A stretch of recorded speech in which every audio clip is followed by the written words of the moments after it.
हमारी समझ में नहीं आ रहा है माँ, हम महाराज मुकुंद देव को कैसे समझाएं? बेटी, हमारे कोख के जाए को तो समझाया जा सकता है, लेकिन दूसरों को नहीं। हमारा दिल कहता है कि जयचंद मानेगा। नहीं मानेगा माँ, वो नहीं मानेगा। अपने पिता को वो कितना प्यार करता है, क्या आप नहीं जानती? बचपन में एक बार जब वो केवल 5 वर्ष का था, महाराज को एक बाघ ने पंजा मार दिया था। कैसे टूट पड़ा था वो बाघ पर, कितना खून बहा था जयचंद का उस दिन। कसम ले लो माँ, अगर जयचंद की आंख से एक बूंद आंसू गिरा हो। राजमाता प्रणाम।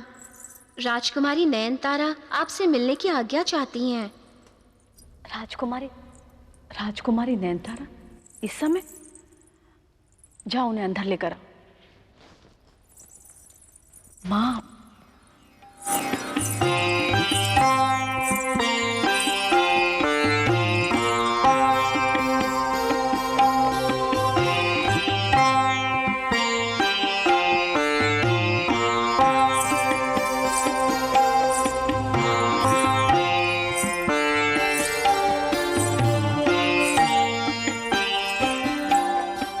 राजमाता को उनके चरणों की दासी का प्रणाम स्वीकार हो।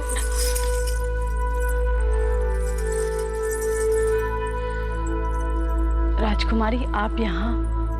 राजकुमारी नहीं, एक बेटी अपनी माँ से मिलने आई है। राजमाता, पिताजी ने हमें सब कुछ बता दिया है। हम यहाँ पर आपसे अपना सुहाग मांगने नहीं आए, हम आपको ये बताने आए हैं कि महाराज जयचंद को हम अपने पति के रूप में स्वीकार कर चुके हैं। वो हमारे रोम रोम में बसे, वो हमारी सांसों में बहते हैं। अब वो ही हमारे राम है और वो ही हमारे कृष्ण। राजमाता, महाराज जयचंद को हमें स्वीकार या अस्वीकार करने का पूरा अधिकार है, परंतु हम आपसे बेटी का अधिकार मांगने आए हैं। राजमाता, हमें अपनी ममता की थोड़ी सी छाव दे दीजिए, थोड़ी सी छाव दे दीजिए। अब हम कन्नौज को छोड़कर नहीं जा सकते राजमाता, हम कन्नौज को छोड़कर नहीं जा सकते। रो मत बेटे, मत रो। इन आंसुओं को यूं ही मत बहने दो, बड़ा मोल है इनका। देखो ना बेटी, इस फूल सी बच्ची ने रो रो कर क्या हाल बना लिया है अपना। हम जानते हैं माँ, एक औरत होने का दर्द हम अच्छी तरह से जानते हैं। नयनतारा, हम तुम्हें अपनी बहू के रूप में स्वीकार करते हैं, परंतु जयचंद तुम्हारी मांग में सिंदूर कब भरेगा, ये वचन हम तुम्हें नहीं दे सकते। हम तुम्हारे पिता से बात करके कोई रास्ता निकालने की कोशिश करेंगे।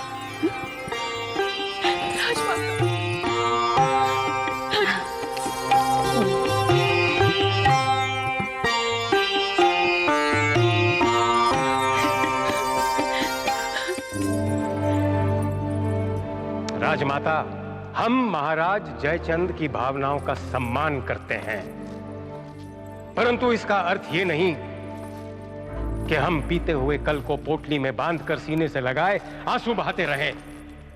महाराज जयचंद को तो चाहिए कि वो आने वाले कल का बाहें खोलकर स्वागत करें। इसी में एक राजा की शान है। काश यही बात हम जयचंद को समझा पाते, परंतु घंटों उनकी तस्वीर के सामने बैठा हुआ बातें करता रहता है। नींद में पिताजी पिताजी कहकर जाग उठता है। हम उसे ये सब भूल जाने को कहते हैं तो हमें लगता है कि हम कोई अपराध कर रहे हैं। आपसे विनती है, हमें थोड़ा सा समय दीजिए।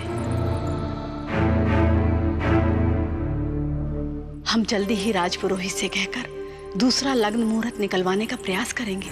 राजमाता, प्रश्न अगर लग्न या समय का होता तो हम अवश्य सोचते, मगर हमें तो लगने लगा है कि कन्नौज ने हमारा और हमारे राज का अपमान करने की ठान ली है। अगर हमें पहले पता होता कि कन्नौज अपने मित्र राजाओं के साथ ऐसा व्यवहार करता है तो हमारा रथ कभी कन्नौज के भीतर नहीं आता। महाराज मुकुंददेव, आप कन्नौज नरेश के मान पर चोट कर रहे हैं। वाह खोकनपुर नरेश, वाह! बहुत अच्छा रास्ता निकाला है कन्नौज नरेश की दुर्लभताओं को छिपाने का। वो राजा ही कैसा जिसे ना अपने मन पर वश है ना अपनी भावनाओं पर। हमें तो कन्नौज का भविष्य अंधकार में नजर आता है। बस महाराज मुकुंददेव, बस। अब एक भी शब्द आपने कन्नौज नरेश के अपमान में कहा तो कटक नरेश को भी अपमान का मोल चुकाना। पागल हो गए हैं आप दोनों। ठाकुर जी, ये कौन सी परंपरा है अपने अतिथि से बात करने की? तलवार म्यान में रखिए। महाराज मुकुलदेव, कन्नौज की राजमाता आपको वचन देती है, 2 दिन के भीतर ही ये विवाह होगा। ठाकुर जी, जाइए और जाकर विवाह की तैयारियां कीजिए।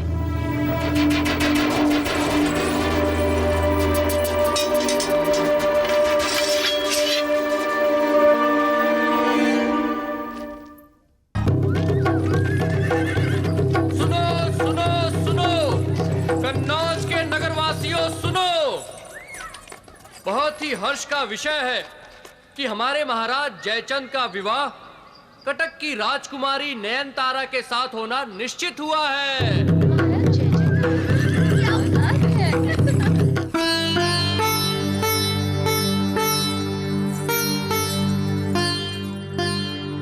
राजमाता, देखिए इसमें कैसे खिलेंगी हमारी राजकुमारी नयनतारा। ये हार देखिए राजमाता, राजकुमारी ऐसी लगेगी इसमें जैसे चंद्रमा दमक रहा हो तारों के बीच में। तुम लोगों की महारानी बनेगी वो। तुम लोगों को जो भी अच्छा लगता हो उसके लिए रख लो। राजमाता,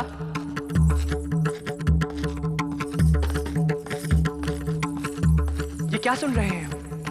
आपने विवाह के लिए हाँ कर दी, ये जानते हुए भी कि आपके इस निर्णय से हमें कितना कष्ट पहुंचेगा। हमारे निर्णय को पुत्र की दृष्टि से मत देखो जयचंद। तुम्हारी मां से पहले कन्नौज की राजमाता हैं हम, और कोई कन्नौज की मान मर्यादा पर उंगली उठाए ये हम नहीं देख सकते। तो माँ, हमारा जीवन क्या बिन राज दरबारियों की इच्छा से चले? नहीं जयचंद, राजा पर कोई राज नहीं करता। वो तो स्वयं राजनीति के नियमानुसार राज को चलाता है। यही कारण है विवाह की अनुमति देने का। तुमने कभी सोचा जयचंद कि कन्नौज और कटक के बीच 2 पाटों में कौन पिस रहा है? वो भोली भाली नयनतारा। कैसे झरझर आंसू बह रहे थे उसकी आंखों से। बस यही समझ लो जयचंद कि एक माँ आंसू नहीं देख पाई उस बेटी के। और हमारे आंसू, उनका कोई मोल नहीं आपके लिए। और माँ, इतनी आसानी से कैसे भुला दिया आपने पिताजी को?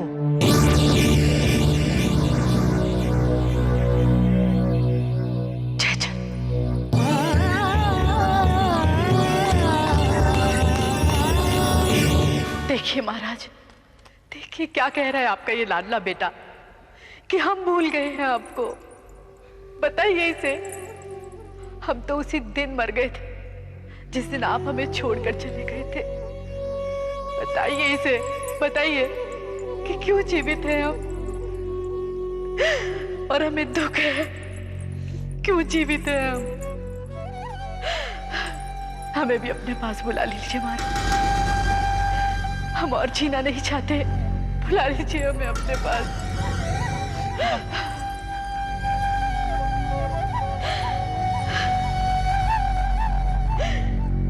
कनौज नरेश महाराज विजयपाल की ये विधवा आपसे विनती करती है महाराज जयचंद,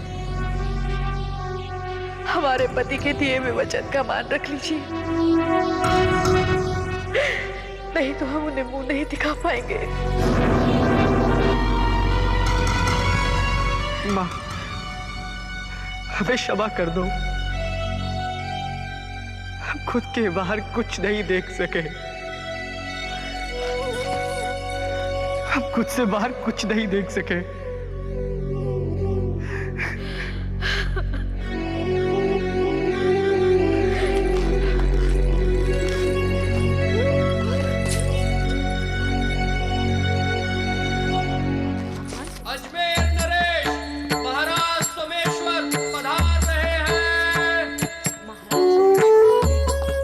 नरेश का कन्नौज आगमन पर स्वागत। स्वागत तो अतिथियों का किया जाता है, हम तो अपने पुत्र के विवाह में आए।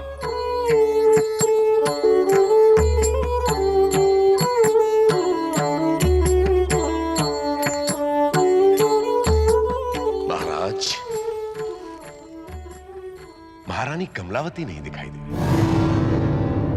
हमें दुख है कि महारानी शुभ अवसर पर हमारे साथ नहीं आ सकी। क्या हुआ? उनका स्वास्थ्य तो ठीक है ना? नहीं नहीं, ऐसी कोई बात नहीं है। तो फिर ऐसे शुभ अवसर पर तो उनका आना आवश्यक था। बिल्कुल, परंतु उन्होंने एक व्रत रखा है कि जब तक हमें संतान नहीं होती वो राजमहल से बाहर नहीं निकलेंगी। अरे रे रे रे, ये तो बहुत ही कठिन व्रत ले लिया उन्होंने। फिर भी हम तो ईश्वर से प्रार्थना करेंगे कि उनकी मनोकामना शीघ्र ही पूर्ण हो।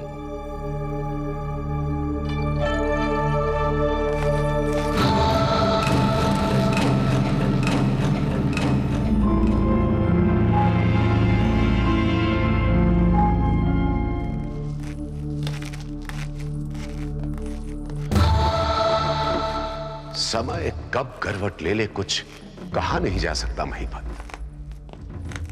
एक समय वो था जब जयचंद यहां कन्नौज में रोया करता था और महारानी कमलावती अजमेर से दौड़ी चली आती थी। और आज उसी आंख के तारे राज दुलारे का विवाह है और महारानी कमलावती का कहीं पता तक नहीं। आश्चर्य, इसका विश्वास नहीं हो रहा है मुझे।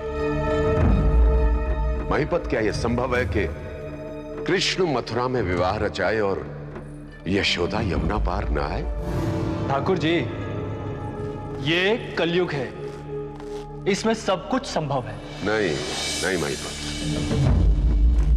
युग के साथ रिश्ते नहीं बदला करते। आज भी बेटा अपने पिता को पिता और माता को माता ही कहता है और सदियों बाद भी यही कहेगा। ठाकुर जी, अगर ये सच है तो फिर वो कौन सा सच है जो महारानी कमलावती को कन्नौज आने से रोक रहा है? इसी सच को जानने के लिए तो मेरे दिमाग की नसें फड़फड़ा रही हैं। तुम एक काम करो, तुरंत अजमेर चले जाओ और इस बात का पता लगाओ कि वो कौन सी बात है जो महारानी कमलावती को यहां कन्नौज आने से रोक रही है। जी ठाकुर जी। सुनो, इसे रख लो, तुम्हारे काम आए। ये वो चाबी है जो तुम्हें अजमेर के राजमहल में प्रवेश कराएगी। संभाल के रखना, इसकी आवश्यकता आगे भी पड़ सकती है। जी।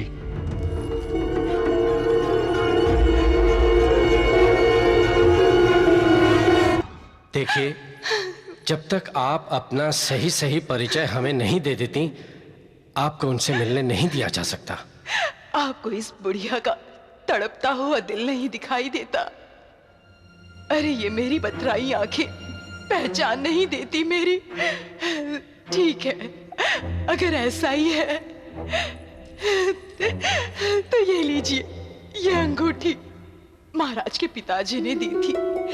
जब मेरे पति ने उनकी जान बचाई थी तो बड़े महाराज ने कहा था, जब जी चाहे राजमहल में आ जाना और जो तुम्हारी इच्छा हो मांग लेना।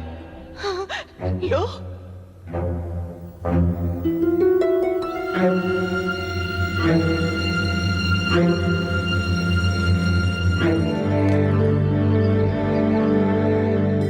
एक बात हमारे समझ में नहीं आई महारानी कि आप सोते जागते उठते बैठते हर समय महाराज के ख्याल में ही खोई रहती है, स्वयं के बारे में कुछ नहीं सोचती। काकी, जब हम महाराज का स्वयं के लिए इतना प्रेम देखते हैं तभी हम स्वयं से प्रेम कर पाते हैं, जी पाते हैं। और वो कहते हैं ना, बच्चा जब गर्भ में है तब आप जिसके बारे में सबसे अधिक सोचते हो संतान उसी के जैसे होती है। अरे पर ये सब कुछ मैं आपसे क्यों कह रही हूँ? ये सब तो आपने हमें बताना चाहिए ना। महारानी, आपको बताने का ध्यान कहाँ रहा होगा काकी को? मैं तो इन्हें जब भी देखती हूँ बस काका के नाम की ही माला जपती रहती है। क्यों बेला? काकी नटखट कहीं की, हर समय झूठ ही बोलती रहती है। महारानी, महाराज जैसा प्रेम करने वाला पति पाने के लिए हमने पुण्य किए ही कहा थे। हमारे वो तो मछुआरे थे, सारा दिन नदी के किनारे कांटा डाल के मछलियों की राह देखा करते थे। उस वक्त मैं सोचती थी काश मैं एक मछली ही होती। हाँ महारानी, सच कह रही है काकी। किसी के दिल में ना सही, तल भूनकर किसी के पेट में तो जाती। महारानी, महारानी, आपके दर्शन को महामंत्री दुष्यंत आए हुए हैं। महामंत्री जी इस समय? बुलाइए।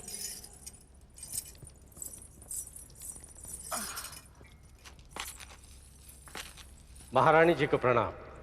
महामंत्री जी, सब कुशल मंगल तो है ना? और ये देवी जी कौन है आपके साथ? महारानी, मैं भिखारिन हूँ महारानी, आपके दर्शनों की भिखारिन। बहुत दूर से आई हूँ आपके चरण रज लेने। ये क्या करी आप देवी जी? मैं धन्य हो गई महारानी, मेरा भाग्य खुल गया महारानी जी। मेरे पति की आत्मा को आज जरूर शांति मिली होगी। बात ऐसी है महारानी जी कि एक बार इनके पति ने बड़े महाराज को एक बहुत बड़ी विपदा से बचाया था। अब इनके पति तो इस दुनिया में नहीं रहे, लेकिन उनकी इच्छा थी कि एक बार वो बड़े महाराज के दर्शन करना चाहते थे। देवी जी, आपके तो बड़े उपकार हैं हम पर। आइए आइए, यहाँ आकर हमारे पास बैठिए। आइए।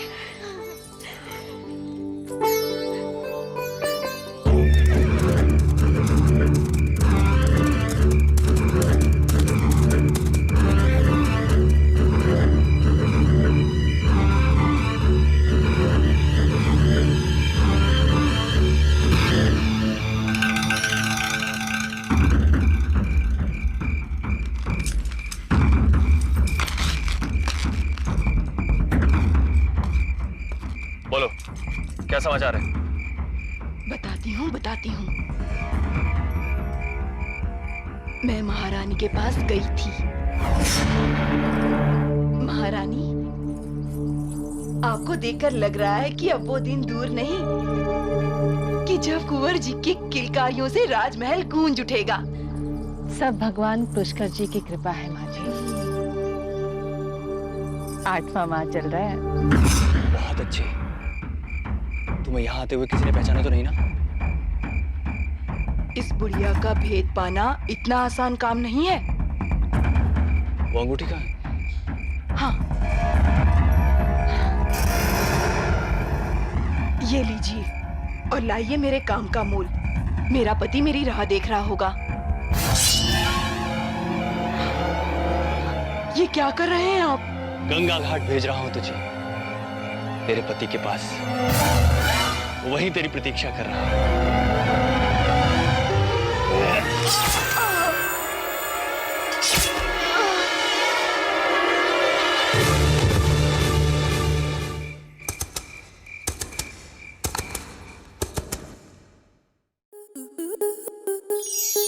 आपके मनोरंजन पर अब नहीं लगेगा कोई ब्रेक। स्टार प्लस के बेहतरीन शोज देखने के लिए लाइक, शेयर और सब्सक्राइब करें स्टार प्लस यूट्यूब पेज को।